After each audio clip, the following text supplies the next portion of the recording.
everyone. Welcome back to Fictionally Unstable, because real life's not dramatic enough.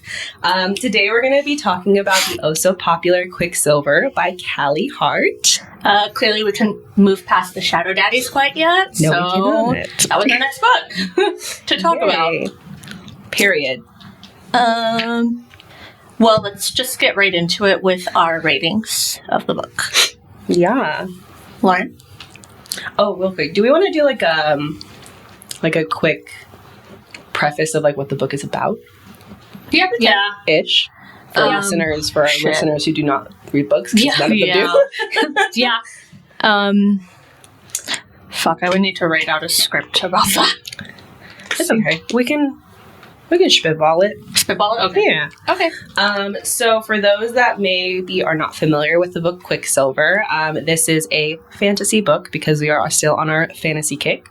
And it has to do with fairies, which are fae, vampires, and alchemists, magic. And regular humans. And also regular people. Yeah. A lot of romance, not a lot of action, I feel like. Not as much as other ones. Oh, a little bit more towards the later half, but yeah, not so much. Yeah. I feel like that's the gist. They can go from there. That part. Okay. Okay, ratings. All right. We'll go through our rating of Quicksilver, starting with Lauren. Okay. Ooh, I didn't give her a rating. I came so prepared.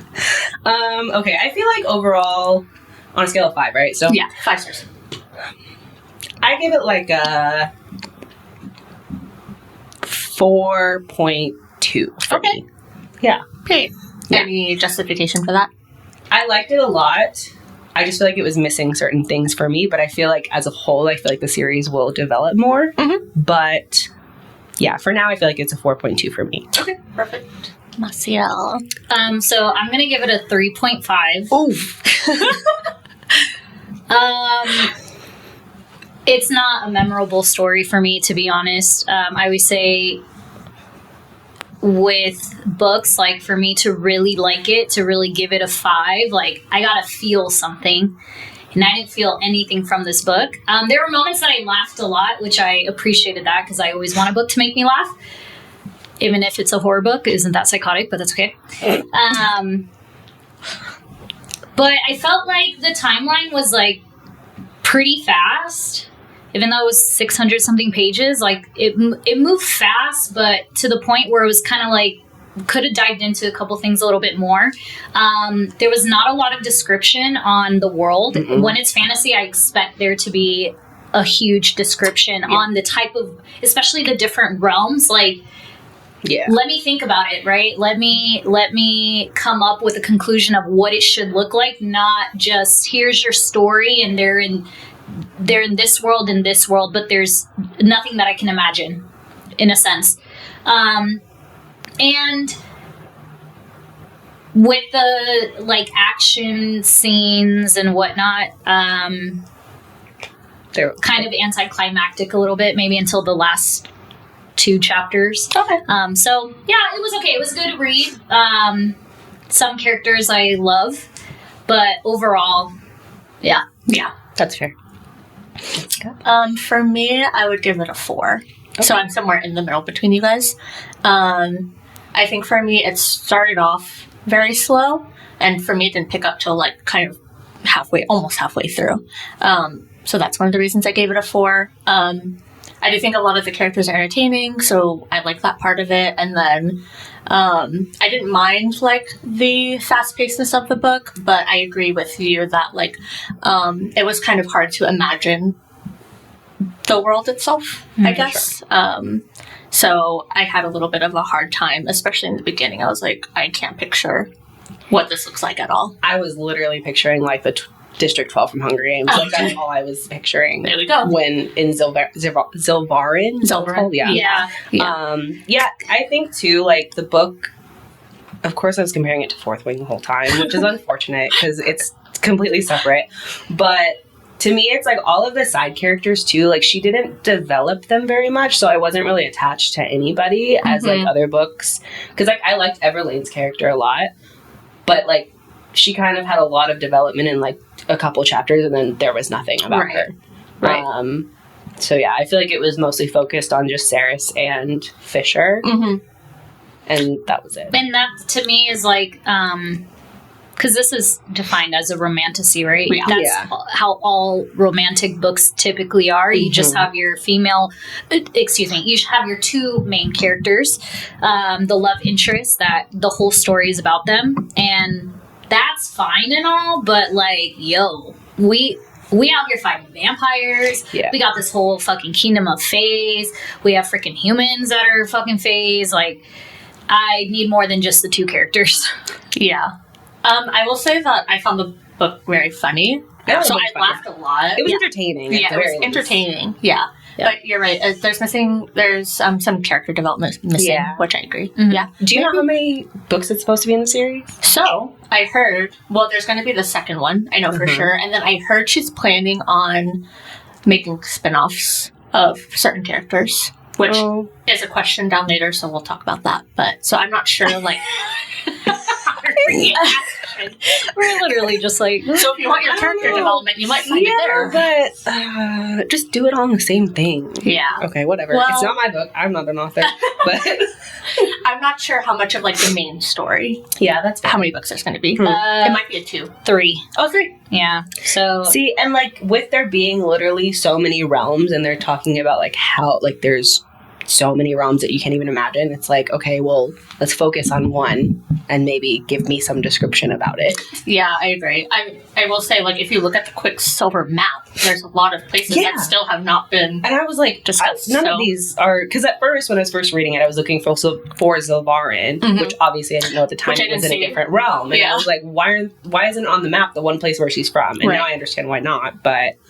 Still, yeah, there were a bunch of places on that map that I was like, we didn't even talk about it. Yeah, so I guess that's going to come into play in the next book, but yeah. Now I'm curious. I didn't even look at the map. No, I did. Like, when they were at the camp and stuff and, like, starting doing the fighting, because then it made sense when they're talking about, like, oh, they're across the Darn. And I was like, what the heck is that?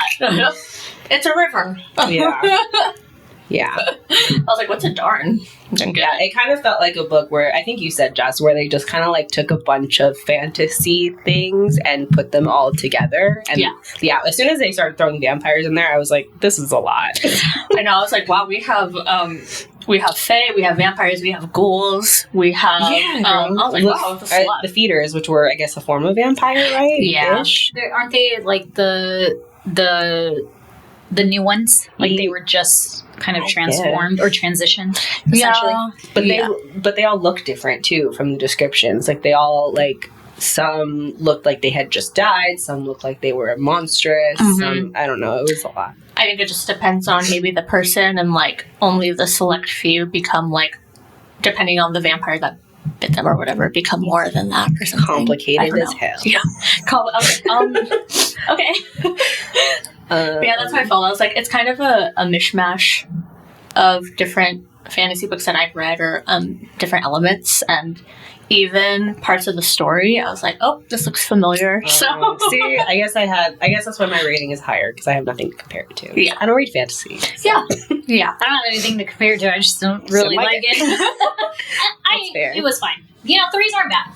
No, 3's passing. Yeah, it's passing grade. Okay. It's a C at best. Oh, one thing I also didn't care for was, like, I feel like a lot of the chapters, like, whole chapters would be dedicated to her forging, or in the forge, right? Those were boring. I was like, okay, I need you to move on from her trying to work with chemicals that she has no idea about. Except chapter 12. Except chapter 12. Chapter 12 was fine. Yeah. And then when she actually had a breakthrough, and she actually that was entertaining. Like when she was talking with the Quicksilver, that was entertaining. Yeah, that was like, it kept me going. The audio that you didn't listen to the audio. No, you listened to the audio. I was like, what? So when she's talking to the Quicksilver, it's multiple voices, and in the audio, it's literally like a male narrator and a woman narrator at the same time. I don't know if it were the main narrators, but it doesn't matter. They're talking over each other, so you don't, and it's not exact, right? So it's just like consistently you're trying to listen to a sentence of their request and you're like, what the hell are you actually asking? So Because they're talking over each other. Question for you guys, because I didn't listen, is the voice of the Quicksilver the voice of Xerath, the god of chaos, and his daughters?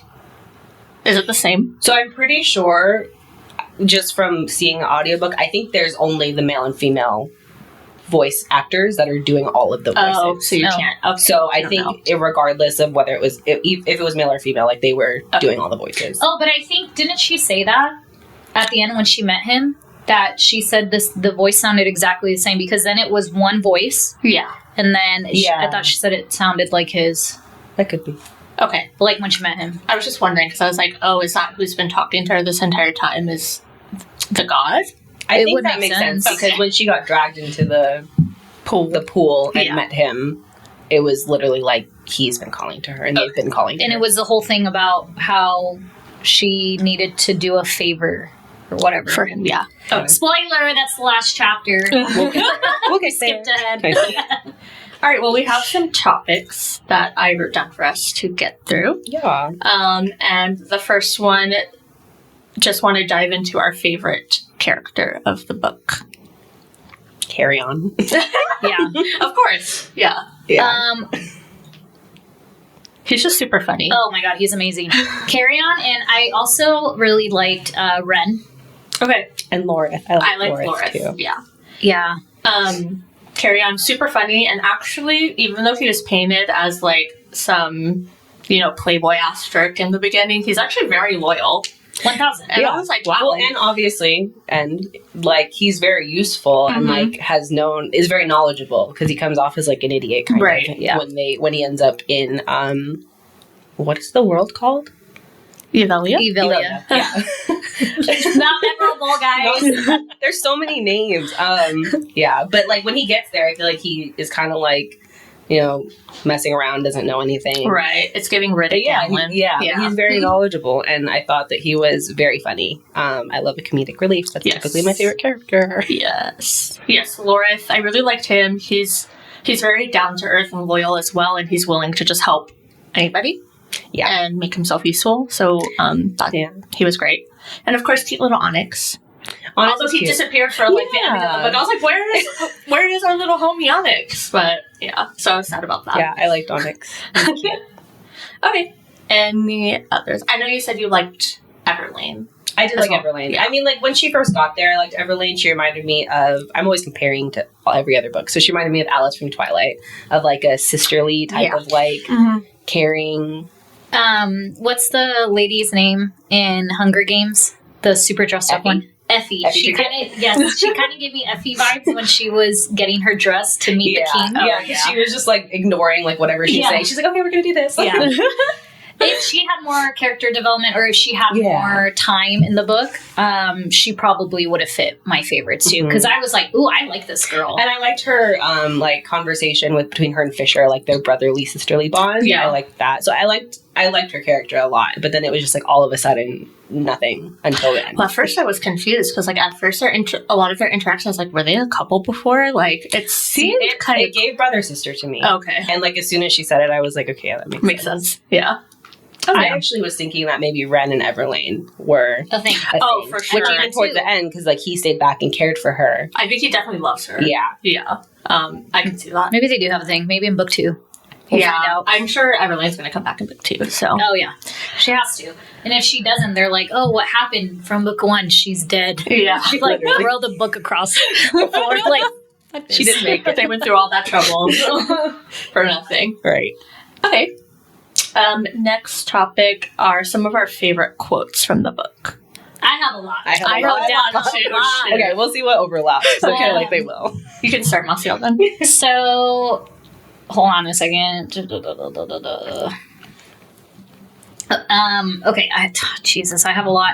But I also have a lot of Saeris and Fisher favorite moments. So I put that in its whole section, because obviously when we went through Fourth Wing, we're like, oh, what's our favorite?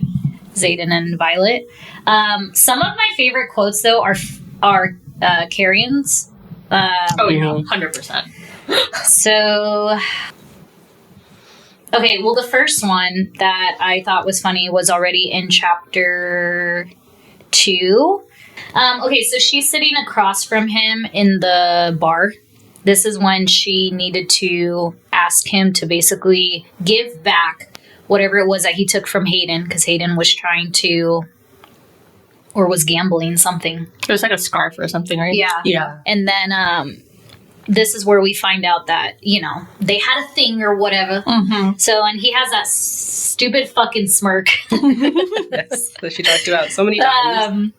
So, I guess I'll just read the passage. I can't remember exactly what they're talking about because this is just a clip of it. But she says, well, I demanded, what do you want? He goes, what do you mean? What do I want? Your company, of course. I knew a liar when I saw one. And the man sitting opposite me was a seasoned professional. She goes, spit it out, Carrion. You wouldn't have bullied me into staying if you weren't trying to work some kind of angle. He's like, can I not just be enamored by your beauty? She's like, can I not just want to sit and listen to the angelic tone of your voice? She goes, I'm not beautiful. I'm filthy and I'm tired. And my voice is full of sarcasm and annoyance. So let's just get on with it, shall we? And I was like, it's just that dynamic going back and forth that he's consistently being sarcastic. Yeah. And she's like not having it, that I thought was funny. Yeah. I do remember after that too, and he was like, oh, Saeris, you can be filthy and still be beautiful. And I was like, that's kind of sweet. He was kind of sweet. He was kind of sweet. I was like, okay. I mean, not like relationship material, but Yeah. kind of sweet.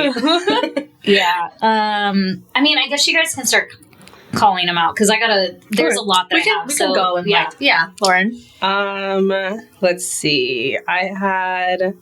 I'll just go in order so that way I'm not like jumping from chapter to chapter. Mm-hmm. One of the first ones I had was from chapter 19 when Carrion was talking about Saeris's gowns and stuff, and like they were discussing why she doesn't want to wear them. She only wants to wear pants, whatever.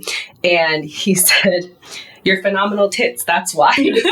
Yeah, They would have looked great in that dress, and your ass. The material was sheer as hell, wouldn't have left much to the imagination. Not that I need to use my imagination when it comes to your body, but I was like, oh, that he's so Carrion. cocky. He's so It's so cocky. funny. Yeah. Okay, one for me. Chapter 8, which was when Saeris and Kingfisher kind of almost their first interaction in the library and at the Winter Palace, and you know, Saeris is looking at him, and then she notices like the sword on his back or whatever, and so Kingfisher says, it's rude to stare at a man's hardware. And then she's like, don't worry, I wasn't planning on stealing it. It isn't very impressive. It looks more like a toothpick to me. And then he was like, this sword has slain thousands. And she was like, I wouldn't have thought that was anything to brag about. You should probably get it looked at. And then you just have Ren laughing in the background, and the Sirius, the librarian's like, not understanding that she's talking about that hardware down there. And he's like, what are you guys talking about? Nimrel is a formidable sword. Like, I don't understand what's going on. So I thought that moment was pretty funny. Yeah, I like their banter quite a bit. I love their banter. Yeah, I thought it was like they both like were equally formidable in the banter portion. I did feel like the hating part was a little forced. Where she was like, I hate him so much. I was like, I mean, there's nothing really to hate about. I get her situation was crazy, but like, girl, he saved your life. So like literally, he saved your life. Like, he took you out of that godforsaken desert, right? Like, gave you fresh water. Yeah. Clothes, food. How much water you want to, girl? I don't think you hate him. I feel like that's a little forced, but that's fine. I have one from chapter 9 as well. This is when he was taking her somewhere. Sorry, I don't have all my notes here. She goes, I risked a sidelong glance at Kingfisher out of the corner of my eye. Should we knock? An arrogant smile curled up at the corner of his mouth. He goes, sure, he said, as if this was a charming suggestion made by a single brain-celled idiot. A second later, he slammed the sole of his boot against the wood, and then the door was on the ground in pieces. Knock, knock. He stepped to one side, holding his hand out in the mockery of manners, gesturing for me to go ahead of him. I don't think anyone's home. Like, yo. Kingfisher was pretty fun. Like, he's funny. He's funny. He's funny. He's like, sure. Yeah. There was another one. I think I had a lot from chapter 19 for some reason. Oh, me too. It's about the fire sprites. Yes. Yeah. Well, okay. I actually have one, not the fire sprites one, because this one was so funny to me because, okay, this is chapter 19 when Fisher and Saeris were at the dinner table, and I think this was when Ren joined them. I'm pretty sure. Okay. I don't remember. But anyway, they were at the dinner table, and they were talking about Fisher and Saeris' blood oath when he went to go get Hayden, which was Carrion. Yeah. And Saeris called him evil for using the blood oath in like certain situations. And he said, if I were evil and using your oath for your own purposes, I'd order you onto your knees for me. I'd order you to part your legs for me. I'd order you to suck and fuck me until you passed out from exhaustion. Is that what you want, little Osha? For me, I was like, the quote alone, but the fact that they were at the dinner table was wild. Like, in my notes, I put, boy. Because Ren, that's when he like choked up. He's like, I was like, we're at dinner. Also, from chapter 19, I'll go over the fire sprite because I thought that was so hilarious. So, okay. In chapter 19, Fisher forces Saeris by oath to stay in his bed to recover after that attack by the feeders, right? And so Carrion comes to visit, and he talks about the new boots that Fisher gave him in exchange for him to take a bath, right? Since Fisher didn't like the way he smelled because he could smell Saeris on him. But apparently the fire sprites had bathed him and paid particularly close attention to his crotch area because that's where all the smell of Saeris was coming from. So, this is Saeris, and she's like, I raised my eyebrows at him. You let a fire sprite jerk you off with a handful of Fey moss? And he's like, not a fire sprite, he said defensively. These were water sprites, 3 of them. They're smaller than the Fey women and very nice to look at. I didn't mind their attentions one bit. And Saeris goes, you've been in Nivelia for 5 seconds and you've already had a foursome with different species of magical creature? And I was like, cracking up. He is literally like, unapologetically just trying to fuck everything. Yeah. It's like, so funny. Give it to me. He also swings both ways. Yeah. Oh, yeah. Yeah. 1,000. Another by king. All right. I have one from chapter 10. So I put, this is when Fisher helps Saeris forge metal for the first time, showing her, that she's an alchemist. But this is when she talks about size. And he's like, are you asking me the size of my cock? So she goes, I braced against the workbench and said, Elroy swears that a man will lie about the size of his cock every time a woman asks him. Kingfisher still, are you asking me how big my cock is, Osha? I don't care how big it is. I care about the way you answer. A slow, terrifying smirk spread across his face. It's big enough to make you scream and then some. See, I jabbed a finger at him. You're not going to be honest. He looked around the forge, feigning confusion. I'm sorry, I'm not sure that I understand your meaning. Ask a man how big his dick is, and he'll show you that he's full of shit. He goes, maybe, but I'm not a man. I'm a Fey male. He paused, and maybe I'm just well endowed. Or maybe you're just wasting my time, and we should get on with whatever you're going to attempt to teach me here. I snapped. Kingfisher's hand moved to the back of my neck. It took him all 4 seconds to unfasten his gorget and slide the silver plate free. Maybe the issue is that you asked me a question about my cock like a hungry little bitch and didn't ask me something that mattered. I was like, no, he's just straight up. He was gonna fuck. He's so to the point. It's so funny. I kind of dig it. I kind of like the no. I think it's the no bullshit. Like, yeah, he's like, fuck it, whatever. Yeah. If you want to come with me with your smart mouth, then I'll give it right back. He's also lived like a million lives, so he's probably like at this point, I don't give a fuck. Nothing phases him. Yeah. I have one from chapter 36. Okay. Which is, they were gonna go ask the witches for their help to cure Everlane, I guess, after she's captured or whatever. And so Carrion wanted to go, and he was like, I don't suppose you'd let me come. Carrion asked, I've always wanted to see a witch in real life. And Fisher said, no, I would not. You'll only try and fuck one of them, and we're trying to petition them for help, not spark a war with them because you can't keep your cock in your pants. And Loris pretended to swallow down vomit. Ugh, he would not try to fuck a witch. And Carrion said, no, he's right. I would, just to say that I'd done it. Yup. Ooh, I had another carry-on one too. Okay, go ahead. It was when he was talking about Danya. Oh, yeah. Oh my god, she's the worst, and he loves her. Yeah. I hated Danya. I think she's pretty. Well, drama. He literally said, the quote I have is, I love a girl with a sharp tongue and a bad attitude. Kind of makes my dick hard. Yeah. I was like, oh boy. I hated her. She was so annoying. She was so annoying. She was like frickin' Aura. Behaven. Like, yeah. Behaven. Yeah. Behaven. Like, I could do without you. So when he's sparring with Ren, This is in chapter 20. He kept... I guess it was just the way the narrator had voiced his character that made me crack up. So they're sparring. He gets his ass whooped. And then I think Ren said something along the lines of like, are we going to keep going? Something like that, whatever. And then it says, Carrion threw up his hands. He says, I surrender. I'm fucking beat. He's like, torture her now. I need to catch my breath. Or I had another one of him where this chapter 28, she's talking to the Quicksilver from her mind, and he's just watching her. He goes, you're making a weird face. Carrion whispered loudly, are you talking to it? She goes, yes, I'm talking to it. What do you think I'm doing? He goes, I don't know. You look constipated. Oh, Carrion. This man made this book, to be honest with me. It was really funny because I'll give a wholesome one, which is chapter... Talk about fucking in a second. Which is chapter 37, which I think is...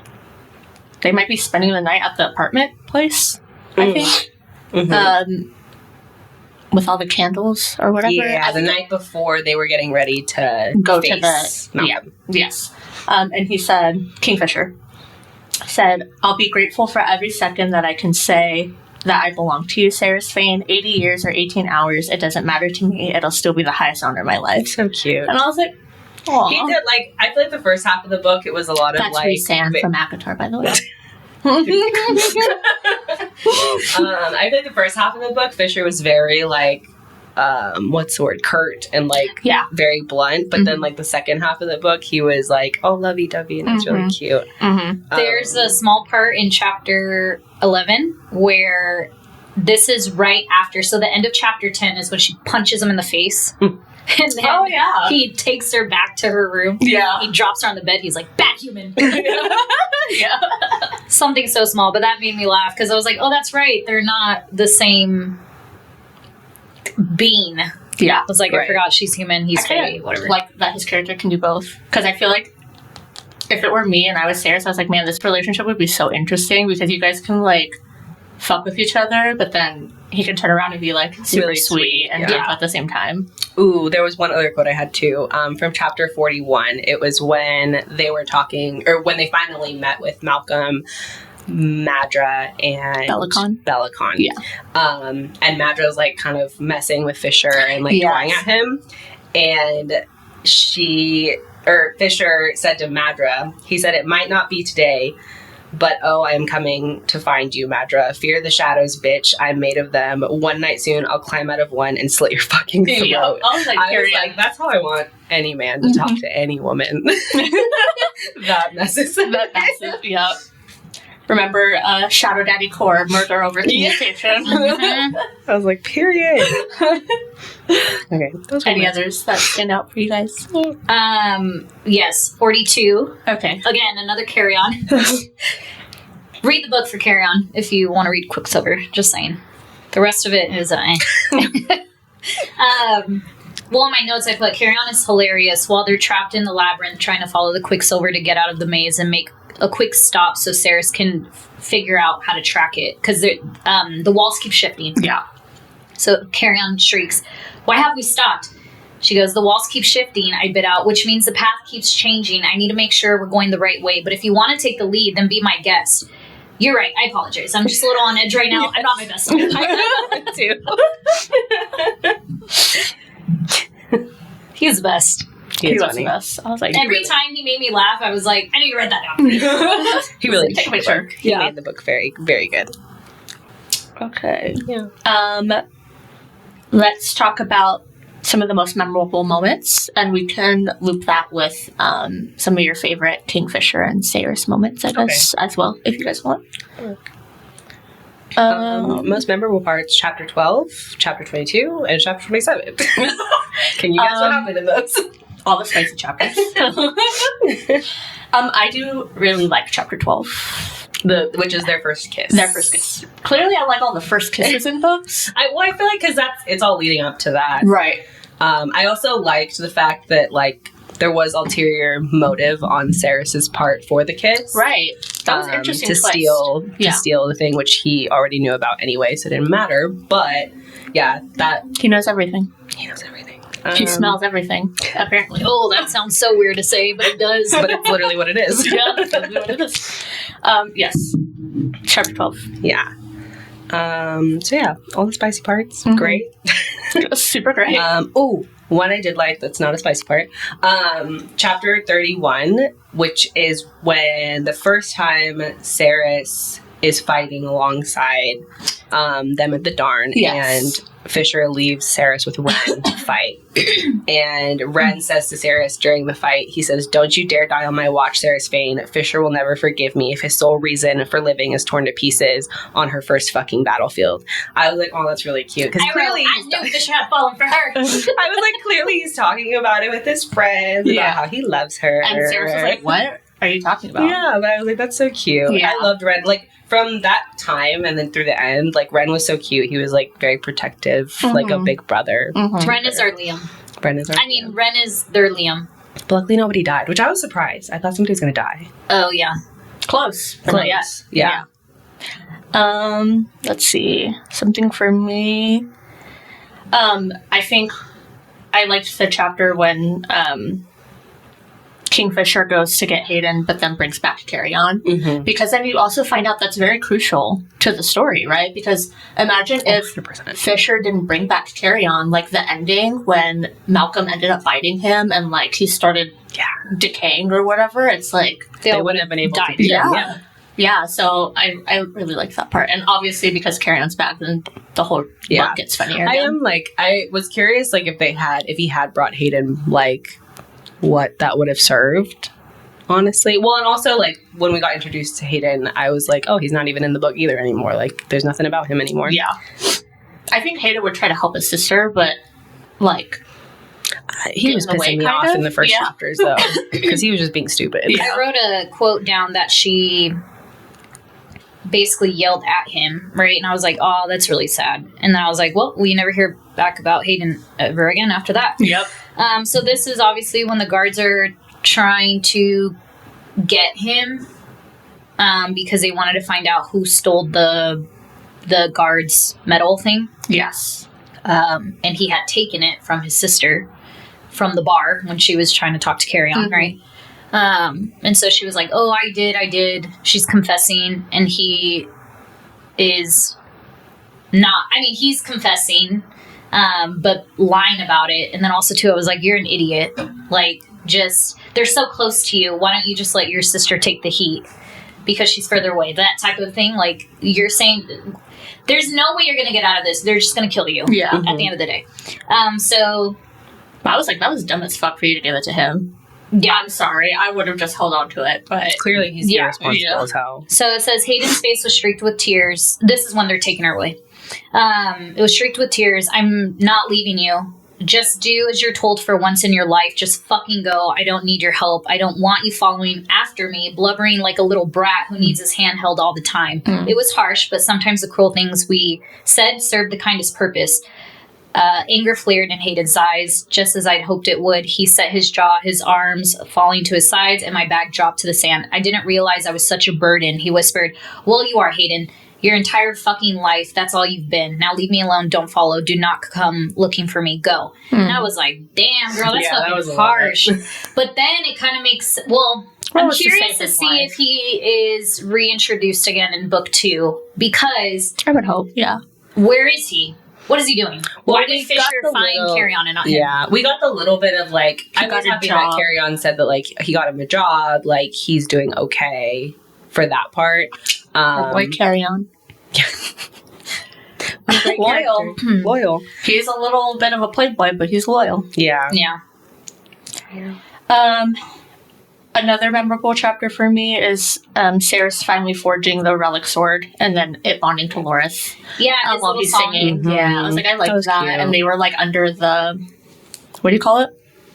Aurora Borealis type, Northern Lights type thing. Oh, yeah. And once again, fuck and then Danya. the fact that no one remembers like the song afterwards. Oh, yeah. Because it's like it's art. The Quicksilver was like it's ours to keep, so no one else knows it. Yeah, I Besides like when she started breaking the deals with the Quicksilver, that's when it started getting interesting for me with the foraging part. Mhm. Because I was like, oh, it's like little side quests. Yeah. a part that I was shocked at was when they come across the triumvirate. Yeah. Mm-hmm. So when they have her go through whoever's portal thing, and then they end up in front of all three of them. So they end up in front of the King of Vampires, Malcolm, Madra, and Belicon. And then Fisher's like there. I imagine him like tied like this, like on the floor. Because they had him chained up or something. But again, not a lot of description. So I had to come up with it in my head that I was I wanted to see how he's tied up. Then he got free, but they didn't say exactly how, did they? I assume it's his magic. This is why you get a 3.5. Well, no, because there's no magic there. Not enough description. Paint me a picture. There's no magic there, right? Well, They that can't was the use thing. magic. Because then when he finally made a move, I forget exactly what he did, but he was like, I don't need magic. I can do whatever, blah, It's blah, just blah. pure strength. But that's why I was like, from the ground. if he was chained up, like, what was the point? Yeah. Yeah. Well, The details. The details. I did have another memorable one. Oh, it was when they went back to Caliph. Was that Kalish? Kalish. Kalish. After they saw Everlane was chained or collared and was taken by the vampires. And they all go through the shadow portal thing. And as soon as they get in there, Saeris sits in the chair that's to the right of Fisher's chair at the table. Mm-hmm. And Danya's throwing a fit. And she's like, get the fuck out of the chair. It was when Ren said to Danya, after she threw her fit, she said, she's honorable and brave, not to mention the most powerful alchemist ever documented. She disarmed you in half a fucking second, if you recall. Who the fuck are you to say she and Fisher don't belong together? I was like, Period. Period. Shut that bitch up, because damn. When Belicon was supposed to be dead the first time, that Fisher drew his sword at him, but he used his own sword. No. Yes? No. I forgot what sword he used, because he left his. What's the name of his sword? He left Nimrod. I Nimrod. think he grabbed Saeris' soul sword. Soulless. Yeah. Which is her dad's sword. His dad's sword. Yeah. Yeah, so he tried to kill him, but apparently they can't die unless all three of them died. So I was excited, and then I wasn't excited because I was like, this motherfucker's still alive. But then he does end up killing him. So that was in chapter... No, wait, no, I'm going backwards. I'm sorry. Chapter 41, he tries to kill him with Soulless. Mm-hmm. And in my notes, I was like, fuck yeah, let's go. And then 42, he's not dead. And then I was like, what the fuck? Yeah. Which, now I'm curious, because isn't Malcolm supposed to be dead? But Right, Can he that's what be I dead was if thinking. the other two are not dead? Well, he's the most powerful, so maybe it doesn't... Like, maybe he channels power into them so that they don't die, but if you kill the source, that's a maybe. Oh. Because I think he has to be dead, That because makes in the sense. last chapter when Taladeus is explaining that he's like free now, like Yes. he wouldn't be able to be free If he was still alive. if he was still alive. Yeah. Yeah. That makes sense. They gave me very much the Volturi. Yes. That's Vibes. literally what the head guy of the Volturi. I was like, that's literally who Malcolm is. That's how I'm I'm telling you, a him. mishmash of different... Yeah, I'm comparing all of them. It also gave me a Vampire Diaries vibes. When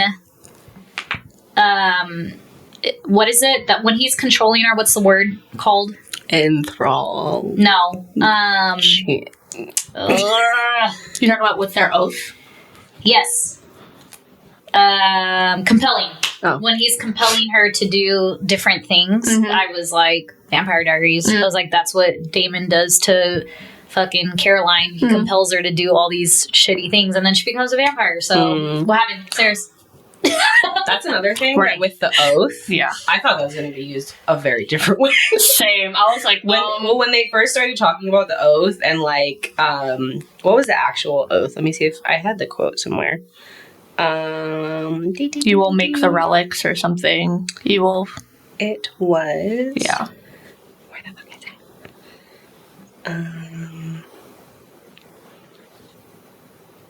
While you're looking for that, in chapter 35, Fisher finally tells her how she, or yeah, what she means to him, technically, because she was wondering why he would never call her by name. And then, That was a memorable chapter for me. yeah. Although I do think for me, I thought Saeris' reaction was a little dramatic. I was like, I get it, but she's like fucking slamming herself on the dresser, sobbing, and I was like, I would have just been like, The drama.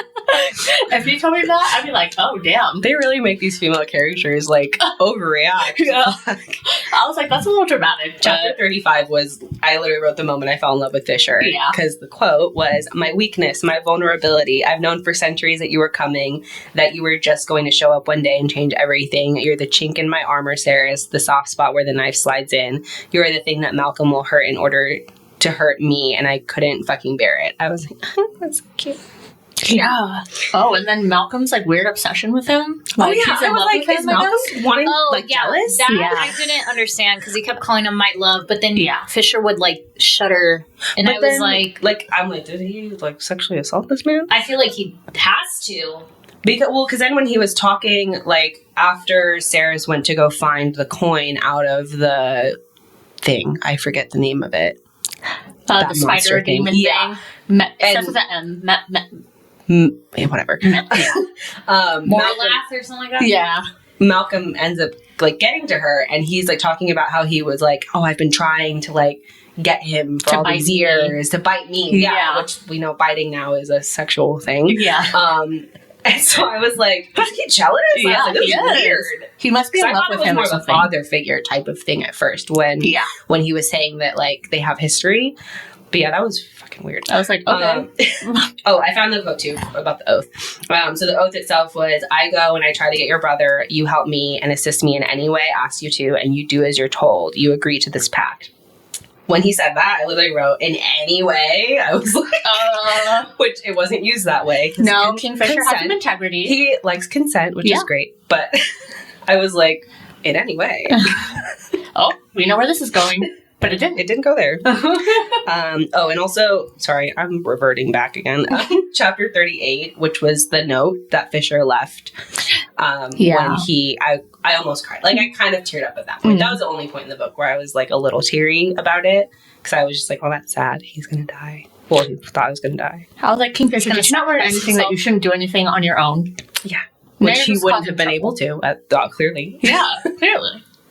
Another kind of one more part that's memorable to me is obviously the last chapter, because you figure out a lot. And it's when you find out Carrion is the heir to Nuvelia. I was like, oh damn, I didn't expect that at all. Clusterfuck of information. And then now Saeris is half vampire and half fae, and she is to become the queen of Sanus Rock because she's the one that killed Malcolm, and in their world it's like the last person to kill the previous the previous ruler is now the If next they don't ruler. have an heir. If they don't have an heir. heir. Yeah. Yeah. And So. she's apparently the first of her kind. Yeah. Half fae, half vampire. Which was her whole deal with, what was the god's name again? Zareth. Yeah. Which was like connecting her whole deal with Zareth is that like she can choose to go back and be something that has never existed before, which is the half vampire, half fae. Those last couple chapters were just like I was like, damn. a cluster of information. I was like, wow, this is too much. Oh, sorry. Another funny memorable moment. Carrion gets his forged magic sword and decides to name it Simon. Yeah. So every time during the fight that he was like, or Saeris was narrating and saying like, he had Simon. I was like, this is sending me to the moon. She's like, Simon's a good name.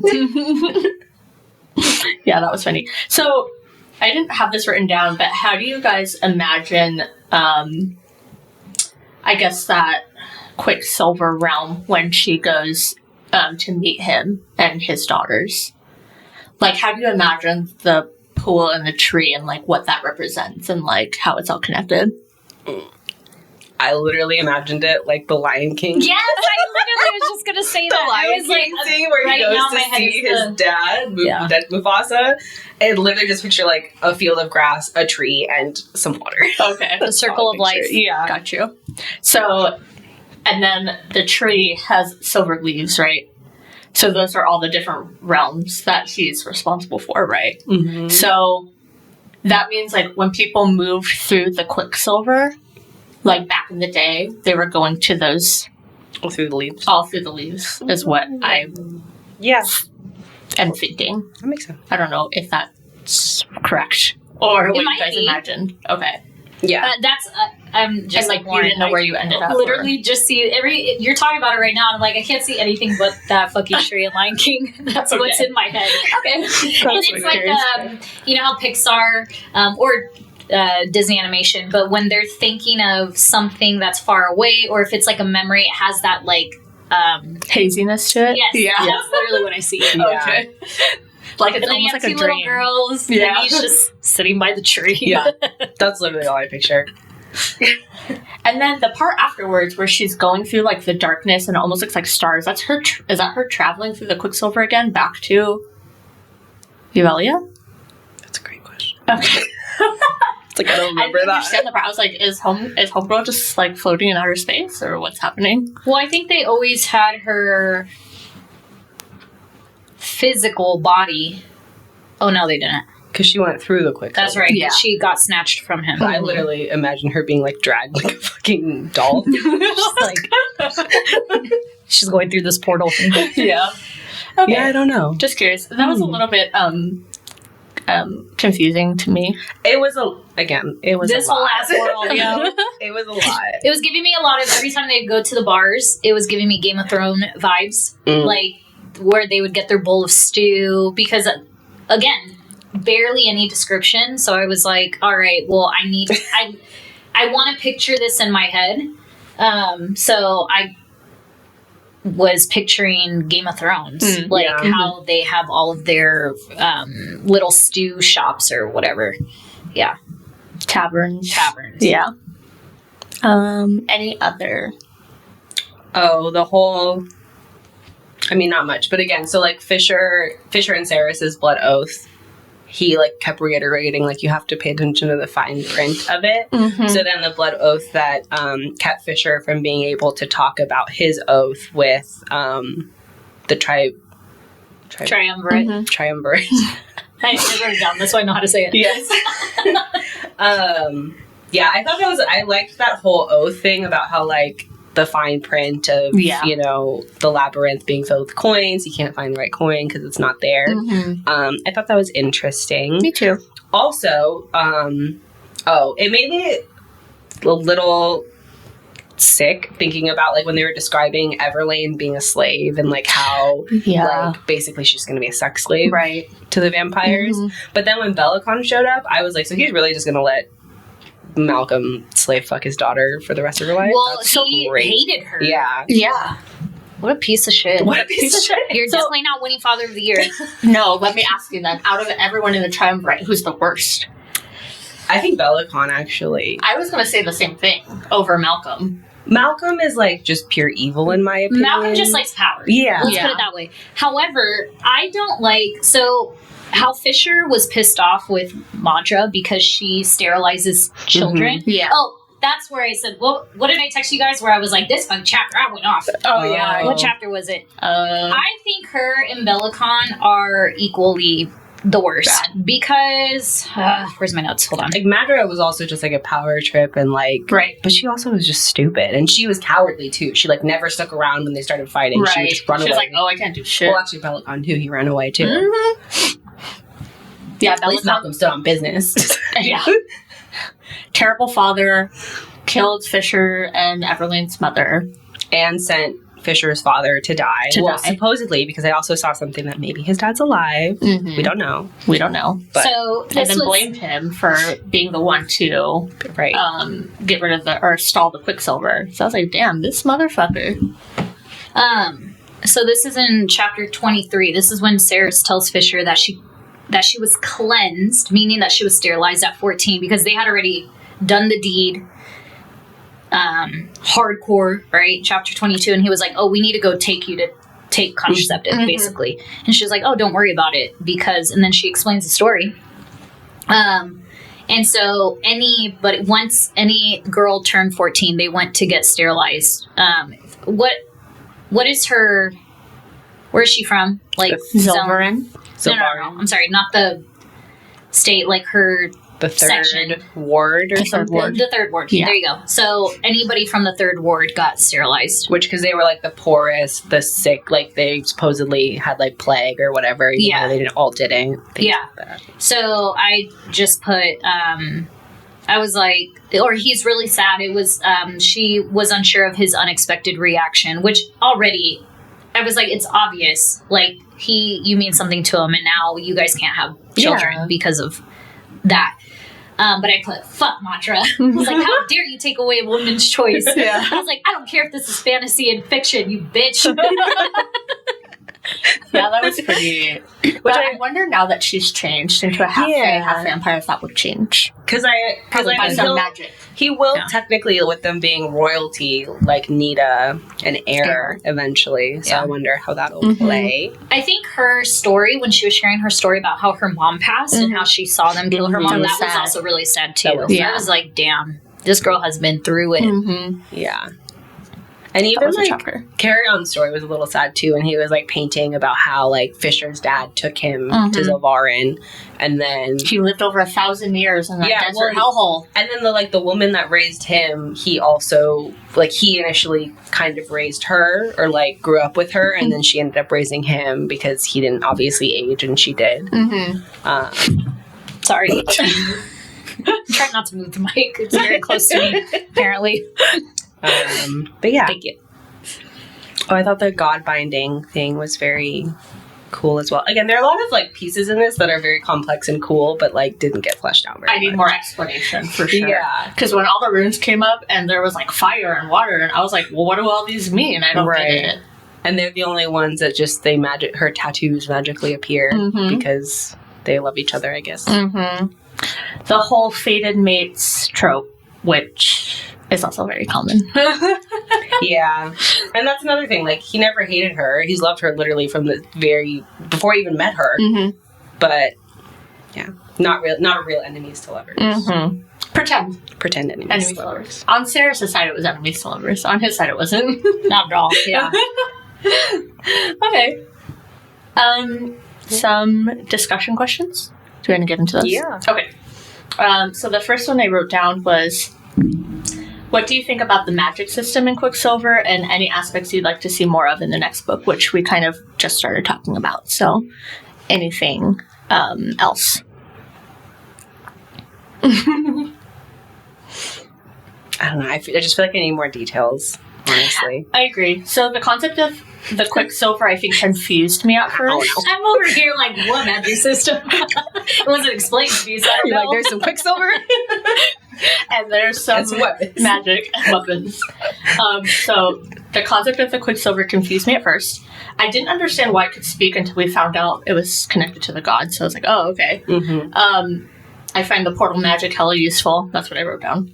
That's true. I also think the pact making with the Fae was interesting because it also ties back to fairies being tricksy or tricky, right? That's kind of like their trait. Right, their trait. So that was kind of interesting. But other than that, like the magic that Kingfisher can do and etc. and like with the swords and stuff, I need like more of that. Because even with the weapons, the only time it was like super explained about how the magic takes effect in the weapons was when Lorith did that thing at the Darn. The angel's breath or whatever. Angel's breath. Yeah. That was the only time I really recall them like actually using magic through a weapon and it being like really useful. Other than that, they didn't really talk about it very much. Right. Yeah. Because our whole thing is like asking the Quicksilver, like, will you make this? Will you let magic run through it or whatever? But they have to give something. Yeah. So there was, for Lorith's, it was a The song. And then, Carry On obviously, was a joke. Yeah. mm-hmm. And then for her, well, for her to, It was I the guess, favor. survive was her favor. Yeah. What was the favor again? For her to meet with them. Oh, Yeah. And then Yeah. she met with And she the does. gods. Yeah. Duh. Okay. So I kind of want to see more of like the magic elements, I Mhm. guess, in the next book. So we'll see. I just need it explained better. Yeah. Off the top of my head, I don't remember what Anarath Moore Meant? This audio. That part, yeah, for the That should be audio. an audiobook. I can say that part only. I know it's Kingfisher doesn't like it because all the people chanting at Right. the top, but I don't know what it means. I can't see. remember. Let's We on find it. Google. What did... It's like trauma for him at this point.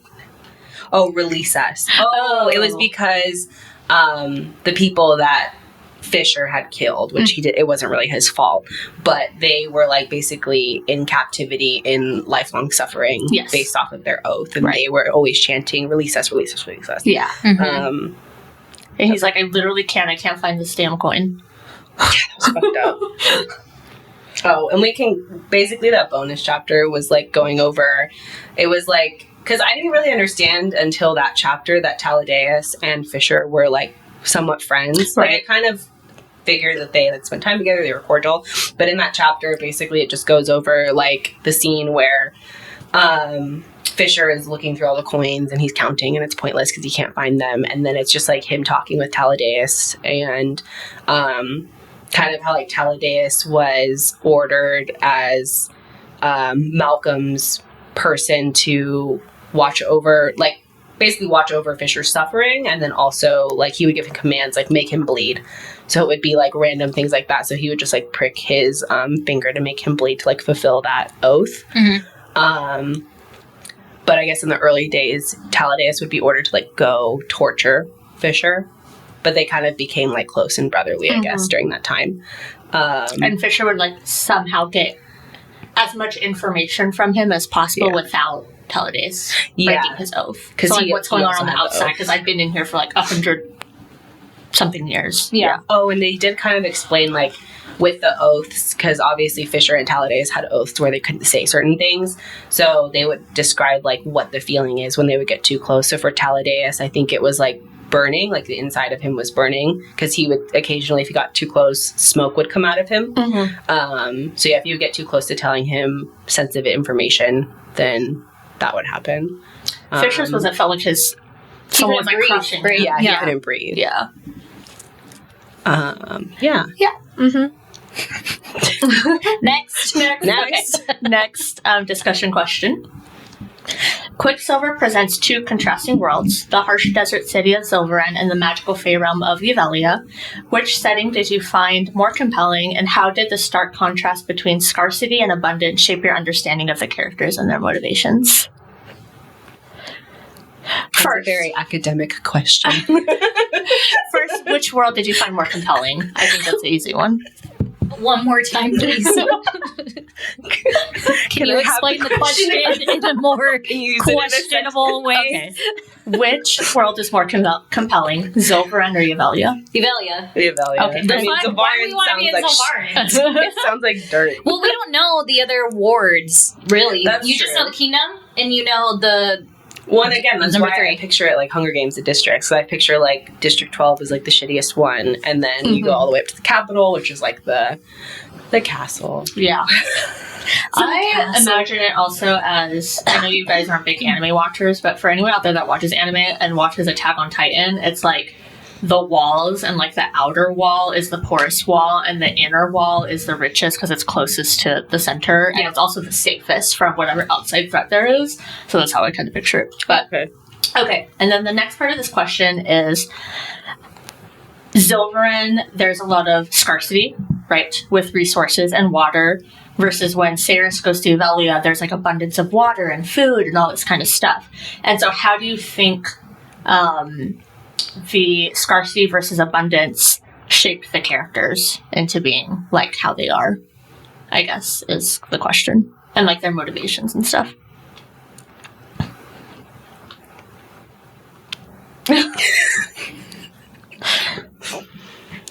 I guess I'll go. I pretty much Clearly, report Jess last already night. thought of Okay. answers. This is the first time I'm hearing She's these. always prepared. Okay. So I think it was, number one, it was a little easier for me to picture Yuvelia than Silveran for the most part, especially in the beginning of the book when she's getting, like when she's with the guard and like taking the armor. I couldn't imagine like the wall and her scaling it and like her not at hopping all. it. And I was like, I don't know what's going on. I can't picture it. Maybe it just wasn't explained very well. Okay. To me, Yvelli is more compelling. There's more to that world, so it's more interesting. So you have like the Winter Palace and you have the Wicker Wood. So there was a bunch of different sections or areas where it becomes a little bit more detailed. Right. Okay.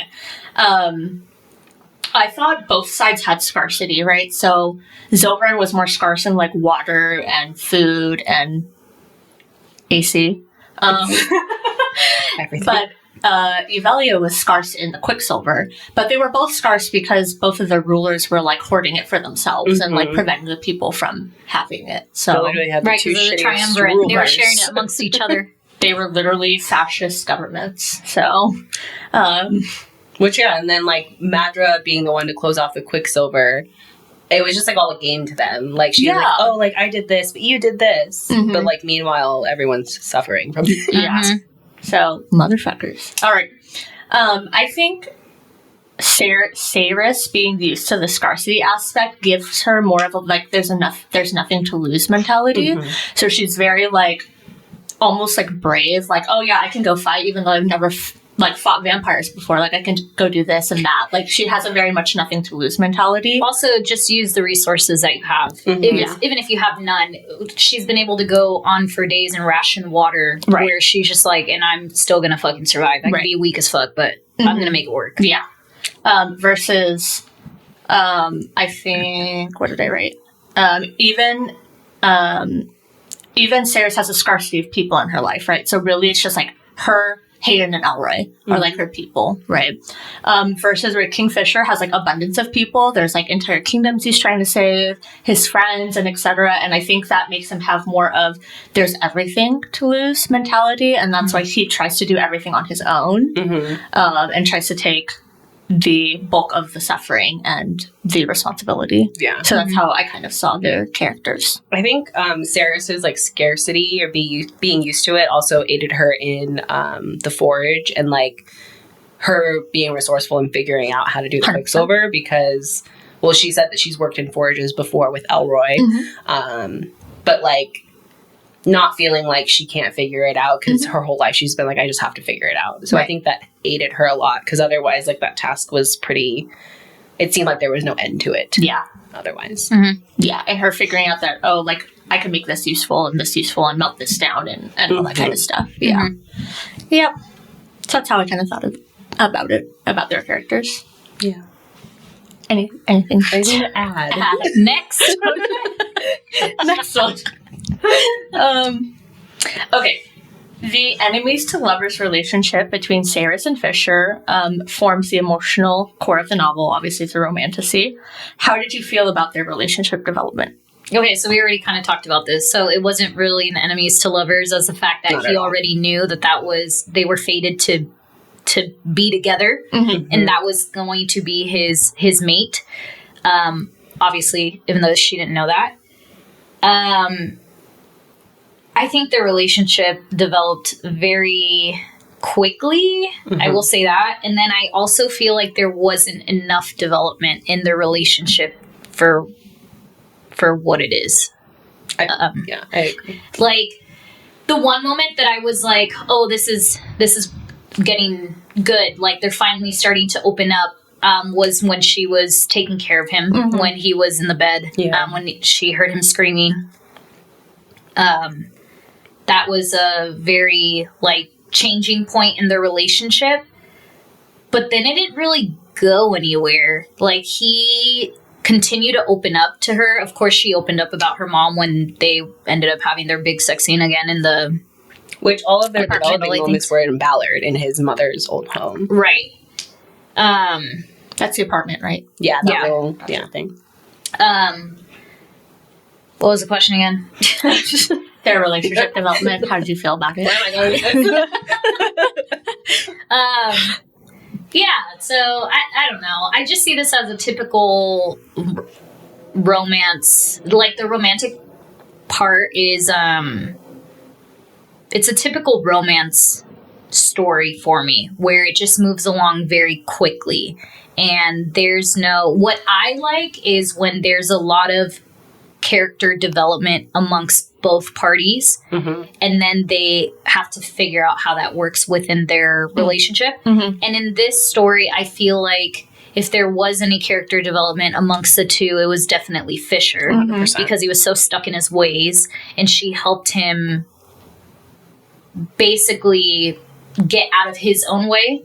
But again, it was just like, cool, you say a couple things and now you guys are on a different side and you guys are the loves of their lives and whatever. But maybe that's just because he already knew that they were mated. I don't know. Yeah. It was kind of like... I thought that the relationship took like a complete 360, like out of nowhere. And I think the book... 180. 180. Yeah. Not 360, back around 180. Correct. They're back to the enemies starters. Enemies. Complete 180. And I think the book heavily relied on like just the attraction and the fate of mates concept as the reason why they're in love versus like character, right? So that's because I feel like that when she found out that like about the god bindings that they were fated, I feel like that that was her turning point of falling in love with him, like basically her allowing herself to fall in love with him because there was no more tension. But yeah, to me this wasn't enemies to lovers at all. It was more so just there was tension, and then the girl only liked him because he had a big dick. And he was beautiful, which is all of them. Like, and he was 7 feet tall. Like the whole talking in the head thing, though, I'm like, do they all just magically talk into each other? Oh my god, that part too, I was like, oh, here we go. I do like, however, that Kingfisher was the one that felt first, essentially. Yeah. And I do like that he kind of made some of those like small first moves that, you know, essentially changed their relationship. So I like that. Yeah. I also think, I agree that Fisher had the most development, because even when like when they were first in the Winter Palace, and Ren and Everlyn would talk about him and how like he's always battling things and that he's always like in a mood, I feel like he developed a lot, and obviously it's helping now because they're able to like help him get the Quicksilver out, also thanks to Saeris' aid. But yeah, I don't feel like, and as the main character of the book, with Saeris not having as much development as the other characters, it's also hard to like, for me to grow attachment to her, because it's her point of view, but like I don't get any development really from her. She's definitely badass. She is, but like she's always been that from the start. Like to me, it's like she was that way from the start, and it just got applied to in a different way. Right, exactly. That's how I feel. Yeah, it was just like she started off badass, which is cool. Yeah. And then she stays badass, just in a different world. Yeah. And now you really are a badass because you're the queen of a whole ass motherfucking from kingdom. A thief to a queen. And you're literally a creature that has never existed before. So, like, what more could there be for you? I don't know. Yeah, that's crazy. Do you get pregnant? She has like a whole army of vampires now. Are you perfect? Do you have to die in the next one? Because actually, I'm okay with that. I would, I wouldn't break my. I guess it would. It would break our poor Fisher's heart. So I survive Fisher, not for myself. Okay, next one. How do we feel about the spicy scenes in this book? Was it up your alley, or was it just too much? It was up the alley. It was up the alley. Okay. Yeah. There were a couple parts that I was like, ooh, I'm cringing really hard at this. There was one specific one that I wrote down, which was when, I think it was the last time, when, I just hit the mic. Sorry, you can talk while I It's okay. I said it a couple times too. So for me, I liked it. I thought it was a little bit more... when it comes to like the fantasy that I've read, it's a little bit more raunchy than I'm used to, and I definitely don't like certain descriptive words. I was like, I could go without the word folds. I hate that so much. I also don't like the word combination of ass cheek. I just think it's so funny. It's just like, I think it takes away, like, just say ass or something. Like, don't say ass cheek. There's something about it that makes it juvenile. In the world, they don't need to say ass cheeks. There was others I can't think of. There was, when they were in chapter 37, which was the last chapter, before they go and they have their whole night or whatever, when she is describing her giving him a blowjob, I was like, please end this now. This is too much for me. But she was like bobbing up and down. I was like, no. I don't need to envision this. I understand your point. I understand what you're doing. I was like, no. Yeah. So I was listening, obviously, to the book as an audiobook. Well, duh, that's what it is. Sorry. And so at home, I listen to it out loud. And Lance is like, when they're acting out the scenes, the whole time she's moaning, saying her words or whatever. And Lance is like, what are you listening to? And I was like, oh, it's my new book. They're fucking. Did you not tell? Did you find your scene? I'm trying to find it. It's chapter 27. Also, the concept of the biting of the neck now being a sex thing. Oh. We see it briefly in one chapter, and then it's never talked about or explained again. So Which I don't know. It had like a lot of heaviness to it.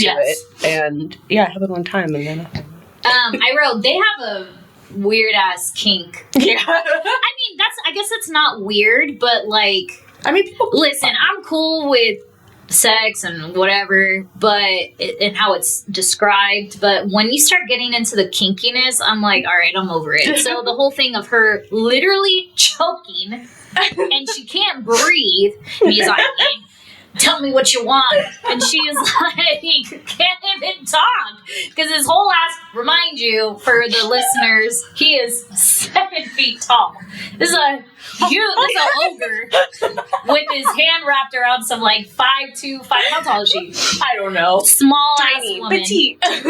Petite. Probably not as petite as most, because she's human, but whatever. She's not going to be bigger than 5'8", let's just say, as a woman.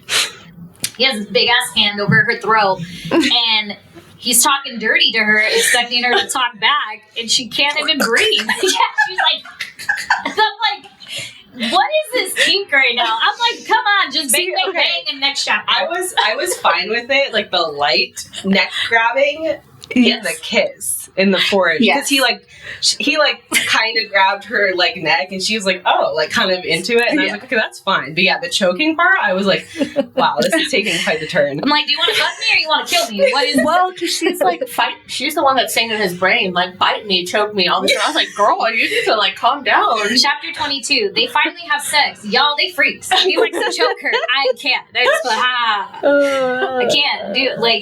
That's fine for those of you guys that are, freak-a-leaks. Cool, but it is a little weird. Can you just not be chapter normal? he kept talking about her flower. I was like, please shut the fuck up. And then that scene, he immediately left after fucking her. I was like, okay. Oh, but I did find it. So it was chapter 27, which was the first time they had sex at his mom's house. So I'm just gonna call it. His mom's not alive. First, right? Yeah. Well, when they were sleeping, and then yes. Yeah. And then she wakes up, and he's rubbing her under her boob, and then she's like, is he intentionally doing this or not? And all I imagine is him literally with his eyes this big, just laid there we gonna do this or not? And she's like, how do I tell him without turning around? I just grind on his dick. I can't. There was one thing that she said. I don't think she said it to him. No. She was talking about, I don't know, him pleasuring himself to her, whatever. And she said something no, not he's dying, he was being reborn. I was like, that's terrible. That is terrible writing. That is so cheesy. I was like, never would I describe a man having relations as he's being reborn. I am God, I am mother. Oh god. Oh god. I saw someone describing too, the way that she would describe. Okay, because again, comparing it to Fourth Wing, how Xaden would use his magic and his signet in their sex scenes, but then they describe Fisher using it, and it's 1 second my pants are on, and the next. Oh yeah, it's just he shoves his hand down my pants, and then they're gone. He just makes them disappear. What is... it's efficient, I guess. But when she talked about how she would wrap her boobs, it gave me the Mulan moment, right? Yeah. Where she was in the infirmary and she gets up and then they're like, oh, she's a woman. Anyways, she was like, I didn't realize that the band was off because he was touching her chest. Yeah. And I was like, I don't know why. Okay, for listeners and readers that don't know, Lauren and I are really into horror movies. So think about Insidious, the keys. Yeah, the ugly ass hand. That's literally what down her chest, and it's just. I was like, this is not my fantasy book because I'm thinking about the wrong things right now. Yeah. Truthfully, like I liked the spicy scenes, but they teetered on cheesy for the most part a lot of the time. I like them too. Just like I said, the certain words, I was like, no, let's not do that. Yeah. He's well after endowed. there's basically sex marathon for chapter 37. That's how I titled it. Why? Because they went like 3 or 4 or 5 times. Oh, the whole night, basically. It was doing the whole thing, which is fine. But like, she's human. We get tired. Let's be realistic. Yeah, she had no magic then. Nope. So she wouldn't be lasting. No. There is no way. No way. Yeah. And there's no way homie is not sore. Okay. Oh, I also, you've heard probably the famous line of, like, I've seen it on, like, social media from chapter 37 where he's like, nobody will ever fuck you the way I'm about to fuck you, Saeris Fane. I'm about to introduce you to all 7 gods. When you meet them, don't forget to tell them I'm the one you worship on your knees. I thought that she was going to say something about that when she met Saeris. Oh. Because I was like, she's about to meet the gods. She can tell them what... By the way, what Fisher wanted me to tell you. And the fact that this does not tie into any of the sex, but the fact that Kingfisher is Saeris' champion. Yeah, I didn't understand, like, what that means and, like, what hand he had in... Well, I guess because the Quicksilver is in him, so he probably binding to him on purpose to be the ultimate weapon, I guess. Now that we're talking about it, it's I answered my own question. clear. That was interesting. Which I'm wondering Yeah. then if he will feel some kind of Zareth will feel some kind of way that they're getting rid of it now and taking it out. Oh yeah, he's going to get pissed about that, right? Because Talina and Ishabal or whatever her name is, are trying to take it out of him slowly. And he said that it was working. That Yeah. being successful. Okay. I don't think so though, because remember he said he was like, he now wants to see what she does with her fate as half vampire, half right. Whatever fate. And he mentioned something about that was her option. She either did that or basically she was going to die. Right. Well, everyone, because the tree was rotting or something, right? Yeah. And so I think he'd be okay with that because now I think what he's more interested in her. She's the champion now for him. Yeah. Yeah. Or she's going to be somehow the one that saves all the other realms, I guess.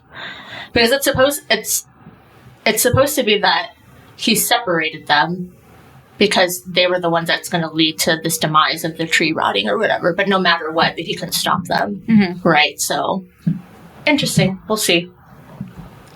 I'm wondering how she's going to go about that. Quicksilver's not the one. Oh. 3.5. It went idle. Okay, we've got 2 more discussion questions. Okay. How do we feel about the ending of this book? Did it surprise you? And what do you think will happen in the next? We were kind of talking about it already, but... So what do we think will happen in the next book? How about we answer that, since we kind of already answered the other 2? I think... Well, I'm hoping, and I also think that somehow she's going to go back to Zilveran, or I'm hoping reunite with Hayden and Elroy. I know, they need to come back. Yeah. Both of them need to come back. Right. Because now there's a theory that Elroy is possibly Kingfisher's father, just under a different name. Oh, that's what I read. No, it's fine. Okay. As a possible theory. Oh. So that would be I mean, I guess that could make sense because, I mean, he's never met Elroy and... Mm-hmm. I think people are talking about the way that they were describing Elroy and, like, how he's, like, this big, burly guy or something like that. And so... What happened to his pointy ears? His canines. Well, what happened to Carry-Ons? Oh, we're missing details because... Missing details. So as soon as they pass through, then they go away? I don't know. Or they have the magic to get rid of them. Because she did say, because they asked Saeris, I forget who asked exactly, but, like, is she the only one in her realm that has the ability to do, like, manipulate silver? Which is not. Which she said that she knows of a few. Mm-hmm. So maybe Elroy is one. Mm-hmm. Oh, yeah, maybe he is. We'll see. the last chapter or the ending was a lot of information at once. But it was, for me, it was like a complete surprise. I was like, I did not expect Carry On to be an heir. I didn't either. I didn't expect her to be this half-half mishmash of things and then become the queen or almost become the queen of Sanisroth. It was like all a lot. Oh, right, because they have to get her ready for coronation. So the second book is going to talk about her coronation. I mean, that's probably how it's going to start. Yeah. I mean, I think obviously the main villains in the next one will be Belicon and Madra still, because they still have to get rid of the rest of the Triumvirate. Right. And then I'm wondering if she's going to be able to like utilize her vampire army now, essentially, because she's queen, to help her find them. But I wonder if she's going to help change their ways. Yeah, well, because now it's like she has the ability to,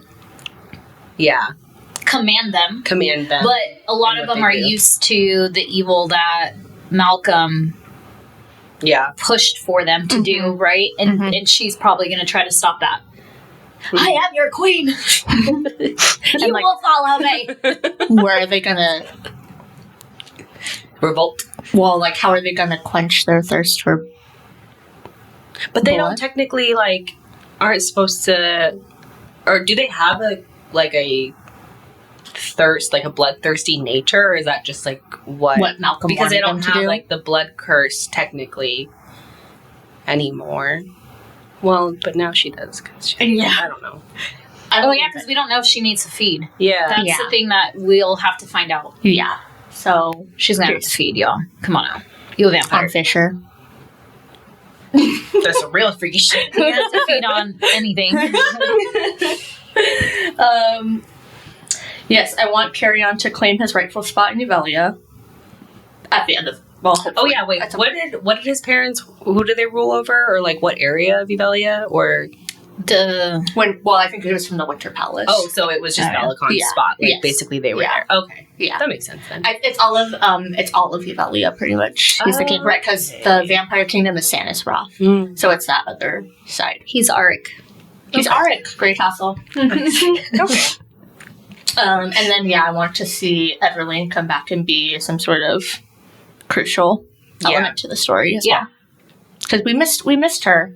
I wonder if like she will also like maybe she's also half vampire, half fae. Oh because they cured her, but she was technically vampire because she was already bitten. Yeah. So I wonder how the cure took effect. Yeah.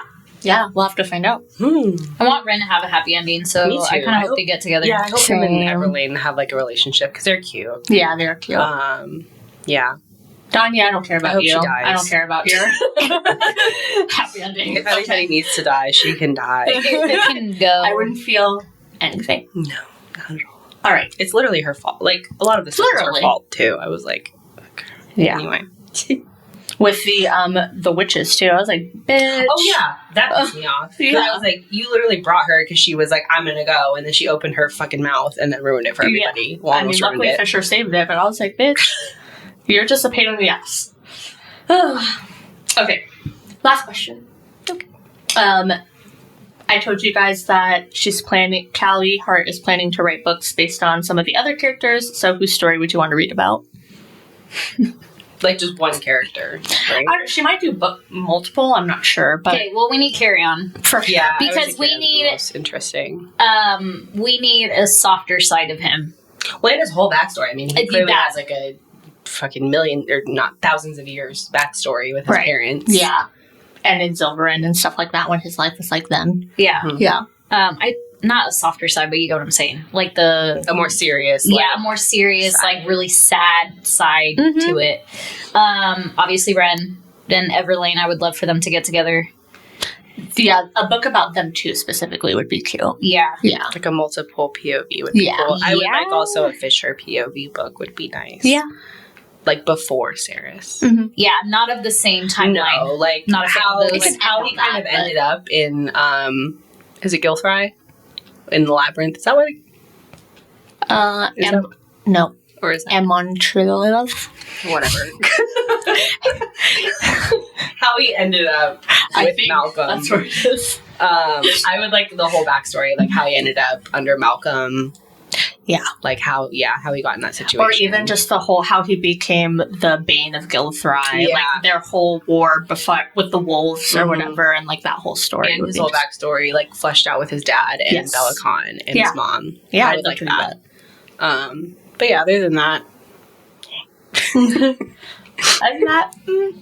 We'll get a whole Onyx POV in Fox. Oh my gosh, yeah. Cutie patootie. I love seeing the little AI generated images, and she's like holding Onyx. Yeah. I was like, oh, It cute. was very cute. All right. Well- Anything else to discuss? That's the whole book. That's the whole That's book, the book. guys. Hope you liked our discussion about Quicksilver and our thoughts and unfiltered opinions, right?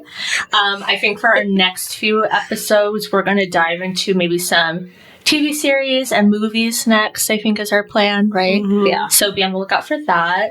For our non-book readers. Yes, Which for there are non-book readers. many, I guess. Yes. Yeah. Uh-huh. And then in the meantime, we'll figure out what other series to read. So if you guys have any suggestions or anything you guys want us to read, then let us know. Yeah. Maybe some non-fantasy suggestions as well. Because Yeah. we've got a lot of fantasy suggestions. We've had a lot of fantasy Yeah. suggestions. So We're if there's open any to all fiction. thrillers, romance, Mhm. mystery. Yeah. Mhm. This is not a self-help podcast, Yeah, we don't so do none of self-help. those. We're fine. No self-help. No memoirs or biographies, please. Yep. But yeah. Well, Like, follow, subscribe, comment. you can find us on Instagram under fictionally_unstable if you want to see what we're up to. We post like funny reels, behind the scenes, all that kind of stuff as well. So give us a follow on there. And then we'll catch you guys in the next one. Yeah. Yeah. Yeah. Okay. Bye. Till then, stay Goodbye. unstable. Embrace the instability. Yes. Bye. Bye.